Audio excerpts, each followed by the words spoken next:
Phuket tourists behaving badly, and many more stories for you today. Good morning, good afternoon, good evening, and welcome back to the Thai Expat Daily Show. I'm your host, Kieran Mack, as always, and delighted you've been able to tune in with us yet again for another show. Now, before we get started, don't forget to hit that like button, hit that subscribe button, and hit that notification bell so that YouTube will let you know when the next podcast or show or live stream is available online. Now, if you like listening to us on a podcast player, you can do so by looking down below in the link in the description. It'll take you to a website with a vast array of podcast players. And finally, if you like the show, if you want to support us on the show here, there's two ways you can do that. And the first way is become a channel member. Link down below in the description. It's 100 baht a month. And for that, you get some emojis that you can use for live streams or chat. You get a little star beside your name to let everyone know that you're a valued member of the Thai Expat Daily Show community, and you'll also get this podcast as soon as it's uploaded onto the platform. And finally, there's another method. You can go down below and hit the buymeacoffee.com link and you can donate through that. But now that that's all done and dusted, let's just jump into some of those stories here today. And the first one is kind of a bit of a follow-up on the Move Forward Party, which on the 31st of January were found guilty in relation to the 112 pledge that they had made. That's the Lèse Majesté law. They had planned to reduce the severity of it, not abolish it, but reduce the severity of it. The Constitutional Court basically said in their ruling that they can't do that. So so that's where they are in relation to that. But we're going to get into the first story. So Move Forward claims Charter Court ruling will impact rights, liberties and democracy. The opposition Move Forward Party announced today that it will never had and has no future intention whatsoever to undermine the monarchy, and claimed that the Constitutional Court's ruling today will not only impact the party but rights, liberties and democracy in Thailand as well.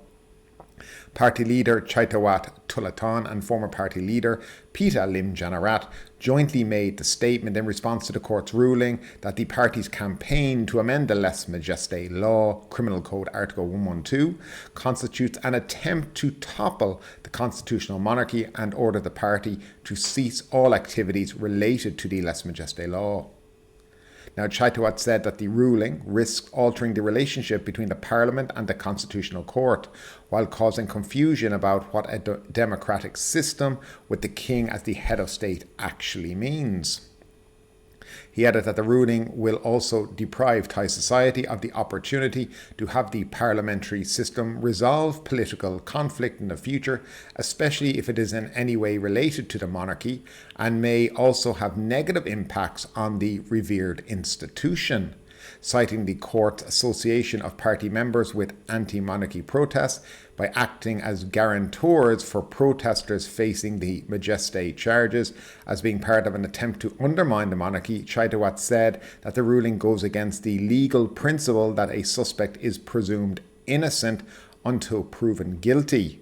He also questioned the court's ruling, which bars the party or its members from expressing views verbally in writing, in publications or advertisements on the Lèse Majesté issue. Does this mean that from now on the party, the media, academics or the public in general cannot express their views on Article 112, he said. Additionally, he asked the court for explanation of non-parliamentary means in the context of the ruling related to not amending the Lèse Majesté law through such means.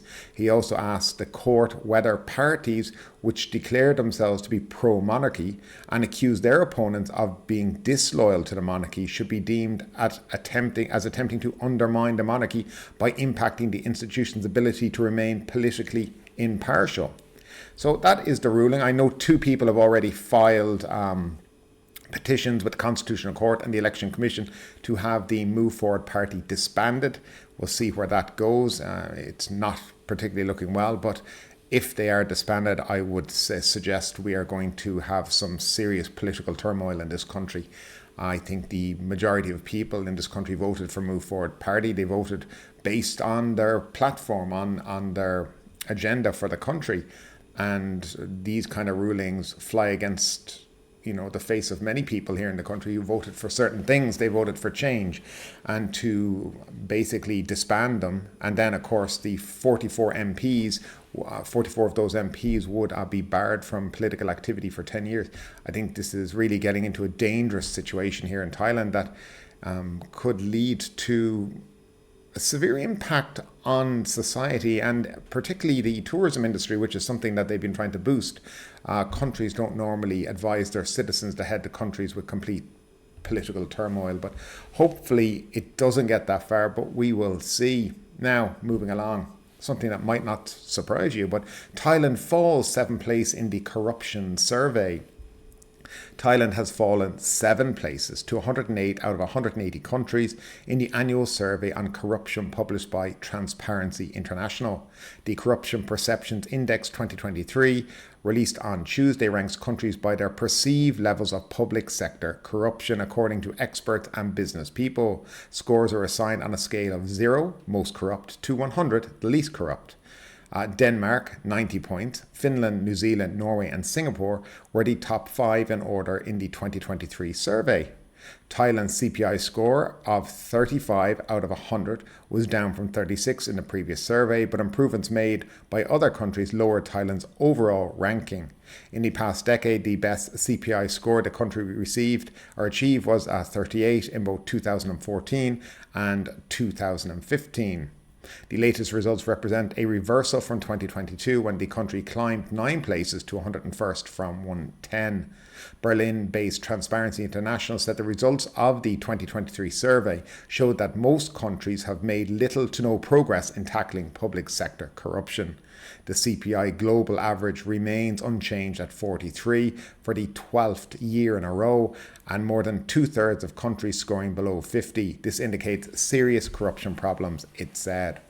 Now, I think people here in the country living here would not be surprised to see that Thailand has dropped in relation to the corruption index. 2014, by the way, was about the time of the last coup, so you had about 2 years when the military junta were in charge, and I guess people were probably, scared to be as corrupt, maybe, let's say, but the country was also put on hold during that time. So then you had the election where you had these pro-junta parties take over, and since then it has basically been on a slide of corruption. As I said, most people here understand that corruption is at times part of life, and especially when you come to government agencies, and there's stories now each and every day on the news about corruption within the government and public sector. So yeah, that's where it is at the moment. I can't see it getting better, and there seems to be no appetite for anybody to actually do anything about it. But we'll move along to the next story, and this is quite an interesting one. Russian tourists abducted in Phuket town, released after paying 30 million in cryptocurrency. Police in Phuket town successfully apprehended 4 individuals accused of kidnapping 2 Russian tourists on the night of January 31st. The victims, a man and a woman whose identities have not been disclosed by law enforcement, were abducted near the Oho pharmacy at the intersection of Chaffa Road, Patitip Road, Bangkok Road and Patana Road, commonly known as the Slaughterhouse intersection, around 10 p.m. Now, witness observed the 2 tourists being forced into a black Hyundai van with red license plates. Promptly, one of the onlookers hurried back to his hotel to report the incident to the staff, who then alerted authorities through the 191 hotline. On February 1st, a joint effort involving officers from Phuket Provincial Police, Region 8 Police, Phuket Immigration and the Phuket Tourist Police commenced the ongoing investigation, which included the interrogation of the 4 suspects, with at least 2 being identified as Russian nationals. Now, due to the language barrier, an interpreter was brought in for communication, revealing that all suspects were tourists themselves, as stated by Major General Sinlert. The victims, who had arrived in Phuket the previous month, were unharmed and released approximately 1 kilometre away from the abduction site after transferring 30 million baht in cryptocurrency, as informed by Major General Sinlert. Now, what's interesting about this case, now they say they're Russian in this article, but I also read that they could have been Belarusian as well. So it's hard to know. But again, this just shows you the type of people that are turning up in Phuket. People who are going around kidnapping people to get money, obviously, from them. But it's interesting is that the 2 that were kidnapped didn't hesitate in transferring the money and didn't seem to want to press any charges, which also is slightly peculiar. So I'm sure this case has a lot more to go, and hopefully we'll get more details on it. But this kind of brings me up to the initial thing of this show, Phuket tourists behaving badly, because it does seem that this has become an issue. And if we move on to the next story, you might kind of understand where we're coming from now. So this is a story come out of the Bangkok Post, but it's better safety measures needed in Phuket as Lunar New Year nears. Now, concerns over tourist safety rise in Phuket as the island prepares for an influx of Chinese visitors during the Chinese New Year holiday. Surapong Yang Chalanakul, president of the Thai Chinese Phuket Tourism Association, expressed worries about safety measures and called for increased vigilance, especially regarding public bus and boat drivers. He highlighted a growing number of accidents involving Chinese tourists on various modes of transportation. Now, to enhance safety, Mr. Surapong recommended regular urine tests for boat and bus drivers. Phuket, a favoured destination for Chinese travellers, expects around 500,000 visitors during the upcoming travel season, aiming to match a pre-COVID-19 figures. Tourism confidence in Thailand has been impacted by incidents such as the Siam Paragon shooting and the Phoenix boat capsizing in 2018. In January, around 300,000 Chinese visitors arrived in Thailand, leading international arrivals. Thailand aims to attract 35 million foreign tourists this year, with 8 million from China, after estimating 28 million tourists last year. Prime Minister Thaksin directed officials to expedite processes at airports and enforce stricter safety measures during the lunar year. Now, there is a lot of Chinese turning up, obviously because of the Chinese New Year, which I believe starts around the 9th or 10th of February. I noticed 1 or 2 days ago, the Phuket governor had a load of dignitaries invited over to talk about Phuket safety. And the article that I read in 2 different sources were quite confused by the meeting that he had with the various consulates and consulate generals and whatnot, was because he spent 99% of the time actually talking about events in Phuket. And not once did he mention how they were going to, increase safety and for tourists here in the island. There was none of that. It seemed like he invited them just to tell them about all the good things going on in Phuket, even though the theme of the meeting was meant to be about safety for tourists and how they were going to improve that. And this has kind of like, it's a bit of a thing here in Thailand. Let's not address the actual topic, but we'll kind of skirt around it. But nothing firm was given to anybody, and most people left very, very confused. And I think you can see why. As we've spoken about in this show many, many times, the first place they could start on would be road safety. But there seems to be no appetite for that as well. It'll be only when embassies and consulates start warning their citizens about coming here that things will change, and that's kind of my opinion on that. Now we'll move along to the next story, and tourists behaving badly. We found one. Tourist caught breaking parking lock chain. Phuket City Police have issued a warning advising the public against interfering with restraints placed on vehicles whose wheels have been locked due to illegal parking. The caution comes in a response to a video circulating on social media, which we're going to bring you after this, depicting a foreign tourist using a brick to break a lock on a chain securing a motorbike parked illegally. The incident occurred around 5:30 p.m. on January 23rd, with the location undisclosed in the provided information. Although a good citizen reported the incident to the police, traffic police officers were occupied with rush hour duties at the time, so as explained in the notice. Now, subsequently, traffic police successfully identified and located the tourist, compelling him to appear at Phuket City Police Station on the following day, January 24th. The tourist faced fines for the parking infringement, and the matter was officially closed as outlined in the notice. In response to the incident, the tourist expressed remorse and issued an apology, assuring authorities that such behaviour would not be repeated, as mentioned in the notice. Phuket City Police emphasised the importance of all motorists adhering to traffic laws, including the parking regulations, to avoid potential fines. Now, this actually kind of has happened because police have been clamping down on illegal parking in and around Patong, so it must be in this area.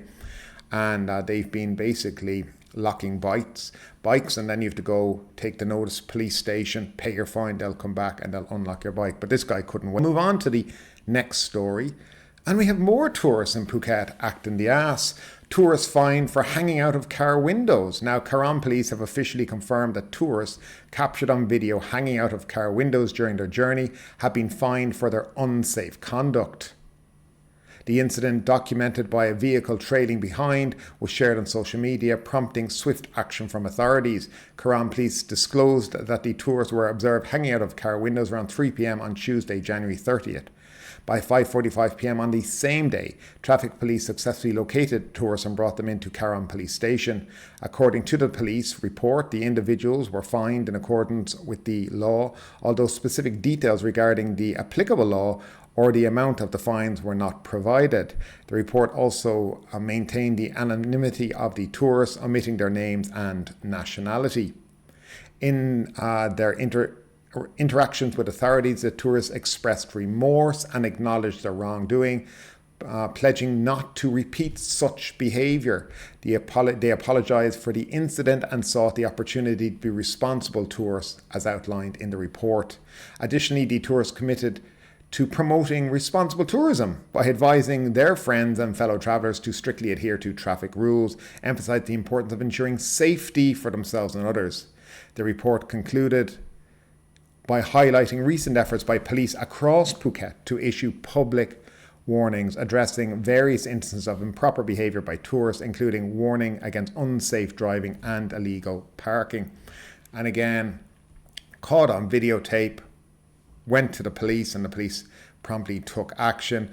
I love how they said they're going to promote safety, only because they got caught, of course. And we can have a quick look at that one too, because I have that one today as well on video, as you see them there. They probably think they're back home, having a great time, enjoying life and whatnot. And who could blame them? They're on holidays, right? Sure. Who could blame them? You're on holidays, you're here to enjoy your time. And, why not? Why not is right. But, yeah, it is what it is. They certainly got caught. And we all know these things will always end up on social media with people with cameras and phones these days and everything else. But that brings me back to the original thought of the show. Phuket tourists behaving badly. And I think I showed you this picture. And this picture that you're currently watching right now is actually taken at Phuket International Airport. And judging by it, it looks like they've just arrived at the airport and they're getting ready to go in. But this is how they arrived, and it's highly inappropriate. So, as most of us would be able to tell, you should come properly dressed. This is Thailand to a certain degree. But it brings me to a thought I had recently. There's an awful lot of stories over the last couple of weeks that have had tourists in it, have had people, misbehaving a lot. And this is what happens here in Thailand when, people come on holidays. They come here to enjoy themselves. And I do see a lot of Thai people online complaining about why they're not behaving properly, why they're, doing this, that. Do they not know our culture? Do they not know our rules and laws? Well, the bottom line and let me explain to a lot of people, is no, they don't. Because when they get on their plane to come here, there isn't a little booklet to tell them the do's and don'ts of Thailand. Because Thailand is built up to them as a fun place to go to. Phuket is built up as a place that you can go there, you can do whatever you want. If you're looking for girls, there's lots of girls. Whatever you want, you can get, in essence. Clubs and bars are now open till 4 in the morning. It used to be 1, but they want tourists to drink more, so let's keep them open till 4 in the morning. Marijuana is legal. There's loads of cannabis shops around, so you can get yourself high as a kite if you want. And Phuket and Thailand in general has promoted these activities. But it seems like when tourists misbehave, which they're eventually going to when you're, being plied with alcohol all day and you're smoking weed all day, you're eventually going to misbehave. But it's suddenly then, bad tourists, bad tourists. Now, I'm not defending tourists in here. But what I'm saying is that there needs to be more understanding. Phuket is built up as a party zone nearly at this stage, especially if you go to the likes of Patong, Kata, Karam, but Patong's the main area. And then you see people misbehaving in these areas and people seem like they're confused. Tourists, as I said, don't get a little book when they get on the plane, right? Many tourists who come to Thailand are only here for a week, 10 days, 2 weeks max. Many of them are on package holidays. So they've set out how much money they're going to spend. They're just here to have a good time and then go home. For many of them, going to Thailand is nearly the same as flying to Mallorca or Salou or anywhere. It's just going on a holiday, having a great time, and then going back home. And yes, we expect that they're going to behave to a certain degree, but you do see things that you wonder, why don't people understand that they're tourists? Okay, they don't know all the rules and regulations. They haven't read the culture of Thailand before they arrived, and I do feel a little more understanding needs to be put forward towards them, I guess. But that's kind of my take on it. I like tourists. I think tourists are great for this country. Let's not forget that Thailand has been crying out for tourists ever since the COVID-19 pandemic and the decimation it caused to this country. And it was a very, very sad thing to see, right? Because you saw people losing their livelihoods. People took their lives during it because the stress and the pain of it all. So now that the tourists are back, it seems like there's this expectation that they're all going to be, I guess, well behaved. Well, they're not, but we have to have certain amount of understanding because Phuket and Thailand have decided that marijuana is going to be illegal, 4 a.m. openings. They're nearly encouraging bad behavior with these kind of rules and regulations. So it is what it is. And I think that tourists need to be given a break sometime. People are too quick to get in their phone, snap pictures out of context, post online, and then they get in trouble with the police, and it is a good thing that I'm seeing is that the police are not releasing their names, are not releasing their nationalities. They're keeping these things private, which I think is a good thing. Probably knowing that it's a little silly what they have to bring them in for, but they have to be shown to do something sometime. But that's just my take on it, and I'd love to know your take on it down below in the comment section. As always, thanks for tuning in. We will see you in another day or two. As always, stay safe, have a great day, and thanks again. But ultimately, with this story or anything else that stood out to you today, I'd love to know your thoughts in the comments down below. Because yes, this is a news show, but it's also a conversation. Now keep that conversation going. Make sure you like this video, subscribe to the channel, share the video, and do all the good stuff that does help that YouTube algorithm. But ultimately, my name is Kieran Mack. You've been listening to the Thai Expat Daily Show, and we will see you next time.